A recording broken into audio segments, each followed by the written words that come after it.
Hah? Tugas apa mana ya? Tugas kimia? Apa? Menjelaskan materi makromolekul. Oh ya Allah, ya wes son. Sinau ndek di mana iki makromolekul iki?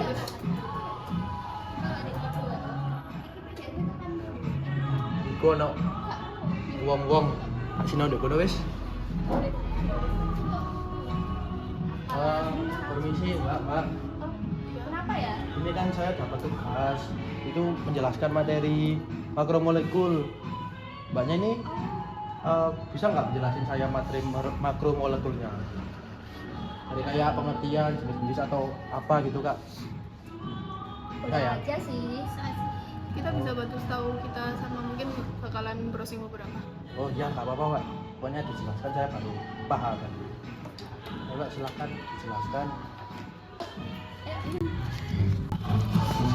Jadi makromolekul itu banyak banget poin-poinnya. Nah, aku mau jelasin pengertiannya. Jadi, pengertian makromolekul adalah molekul besar yang terdiri dari banyak atom yang terikat secara kovalen dan membentuk struktur yang panjang dan kompleks. Gitu.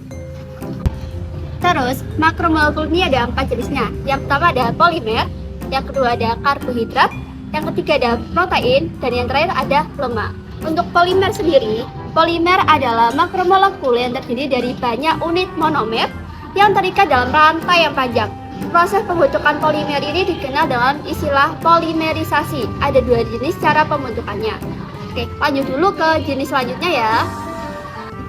Oke, selanjutnya jenis makromolekul ada protein. Jadi protein sendiri itu adalah polimer biologis yang tersusun dari unit monomer yang disebut dengan asam amino. Nah, ada 20 jenis asam amino yang berbeda. Dan urutan serta jenis asam aminonya itu yang terkandung dalam protein menentukan fungsi dan strukturnya. Nah, protein itu memainkan banyak peran dalam tubuh, seperti enzim, hormon, dan struktur sel. Nah, enzim sendiri itu adalah protein yang mempercepat reaksi kimia dalam tubuh, sedangkan hormon adalah molekul yang mengatur proses fisiologis seperti insulin. Selanjutnya ada hormon. Hormon itu adalah molekul yang mengatur proses fisiologis seperti insulin. Selanjutnya ada antibodi, yaitu protein yang membantu sistem imun melawan patogen. Nah, struktur selnya itu adalah protein juga penting untuk struktur dan fungsi sel, seperti kolagen yang memberi kekuatan pada jaringan ikat. Nah, selanjutnya itu ada karbohidrat. Nah, karbohidrat sendiri itu merupakan senyawa hasil fotosintesis dari tumbuhan yang berklorofil. Nah, semua karbohidrat itu memiliki rumus CnH2OM. Nah, karbohidrat sendiri itu ada 3 pembagiannya. Jadi ada monosakarida, disakarida, sama polisakarida. Nah, fun fact-nya ketiga hal ini itu merupakan isomer dengan rumus C6H12 sama O6. Karbohidrat itu memiliki sifat-sifat yang unik dari yang lainnya. Yang pertama itu ada bersifat optis aktif. Yang kedua, monosakarida dan disakarida itu terasa manis dan larut air, sedangkan polisakarida itu enggak. Terus beberapa reaksi karbohidrat adalah hidrolisis, fermentasi, dan dehidrasi. Jadi selanjutnya ada lemak. Nah, lemak itu adalah senyawa ester trigliserida yang terbentuk dari 1 molekul gliserol dan 3 molekul asam lemak. Nah, sifat dan ciri lemak yang pertama bersifat hidrofob, yang kedua dapat larut di larutan bersifat nonpolar atau organik seperti ether, klorofrom, dan benzol. Nah, yang ketiga berfungsi sebagai pengatur suhu tubuh. Selanjutnya ada jenis berdasarkan komposisi kimia. Yang pertama ada lemak sederhana, kedua lemak campuran, dan ketiga lemak turunan. Selanjutnya ada jenis berdasarkan ikatan kimia. Yang pertama ada asam lemak jenuh, yang kedua ada asam lemak tak jenuh.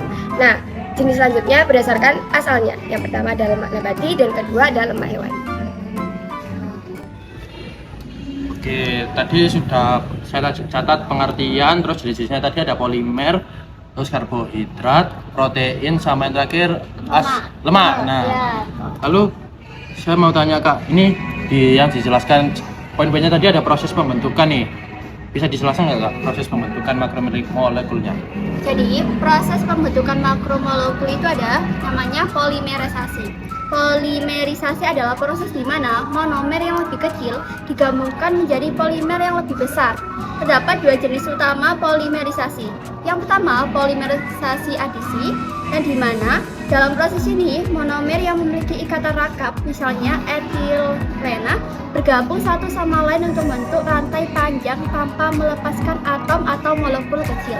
Yang kedua, polimerisasi kondensasi adalah di mana dua monomer bergabung, tetapi dalam prosesnya ini mereka melepaskan sebuah molekul kecil seperti air atau metanol. Oke Kak. Yuk. Oke Kak. Nah, itu tadi kan karbohidrat, lemak sama maksudnya protein itu kan zat ya Kak ya? Bisa anu nggak Kak, ada contoh pengujiannya nggak Kak? Ada. Ada yang lagi. Jadi ketiga zat itu tadi itu bisa ditemukan dengan uji-uji tertentu. Misalnya kayak karbohidrat itu ada 4 uji. Jadi ada uji Moseley, ada iodin, Fehling sama Benedict. Sedangkan asam amino atau protein sendiri itu juga ada 4. Jadi ada uji santoprotein, ada uji Biuret, Millon sama Belerang. Sama kalau lemak itu biasanya kita bisa tahu ketika kalau di kertas itu jadi transparan. Nah, itu merupakan sifat dari lemaknya sendiri. Kayak gitu. Oke Kak, udah siap-siap. Nah, tadi Kak sudah dijelasin panjang lebar ya Kak ya. Tapi saya bingung, makromolekul ini gunanya tuh untuk apa sih Kak? Contohnya dalam sehari-hari gitu Kak. Oh, jadi penggunaan dalam sehari-harinya itu ada dalam industri, ada kehidupan sehari-hari, ada dalam teknologi dan bioteknologi. Jadi dalam industri itu banyak polimer sintesis digunakan dalam pembuatan plastik, karet, tekstil, dan bahan bangunan lainnya. Sedangkan dalam kehidupan sehari-hari itu ada polimer alami seperti selulosa. Lanjut aja Kak, nggak apa-apa. Selulosa Dan pati digunakan dalam makanan dan obat-obatan. Sedangkan dalam teknologi dan bioteknologi itu makromolekul itu seperti protein, habis itu rekombinan dan polimer biodegradable digunakan dalam pengembangan obat dan teknologi ramah lingkungan. Seperti itu. Oh, jadi bisa ke obat, bisa ke teknologi gitu Ya. Siap Kak. Siap. Terima kasih Kak. Tapi saya ada satu permintaan lagi Kak. Boleh Kak? Ya, Pak. Boleh dijelasin dari awal Kak? Kenapa ya kamu merhatikan kah dari tadi? Kenapa kamu tidak mencerna dengan baik dan benar? Kamu tadi juga kayaknya udah nulis banyak banget Iya. sih. Saya sudah ditelepon Kak sama ibu saya ya. Saya pergi dulu ya. Mana sih?